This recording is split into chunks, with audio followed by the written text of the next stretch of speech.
ఆలస్యమైంది, సమీకరణాలు కుదరలేదని అంటున్నారు. ఎందుకు కుదురుతారో సమీకరణం? మనసుంటే మార్గం ఉంటుంది. ఎవరు కుదరలేదు రాకుండా ఎందుకు కుదురుతారో సమీకరణలు? నీకు నీకు నన్ను పార్టీలో తీసుకున్నప్పుడు కదా మీ ఇద్దరు అర్థం ఉండాలి కదా, తెలుసుగా. మన పార్లమెంట్ ఎన్నికలప్పుడు రెండోసారి ప్రామిస్ చేసి మాటిచ్చినప్పుడు కదా మీ ఇద్దరు అర్థంలాయి. అంటే అది ఎట్లుందంటే ఒడ్డు దాటినాక ఓడమల్ల కొడుదానంగా బోడమల్ల అన్నట్టుంది.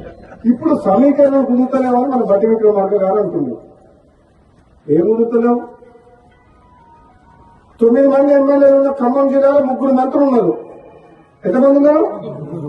11 మంది ఎమ్మెల్యేలు ఉన్నా నల్గొండకు 3 ఉన్నారు. తప్ప మహబూబ్నగర్కు ముఖ్యమంత్రి ఇచ్చినాం కదా మనం. రేవంత్ రెడ్డికి ముఖ్యమంత్రి ఇచ్చినప్పుడు ఇద్దరన్న మీద తప్పేంది? ఇదే నమ్మడం లేవన్నా తక్కువ ఇద్దరికిద్దరే గట్టలనే ఇద్దరం.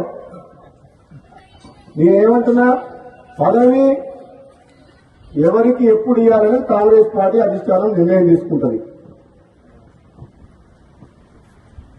ఆలస్యమైనా సరే నేను ఓపిక పడుతున్నా. పదవుల కోసం పాకులాడే వ్యక్తిని కాను.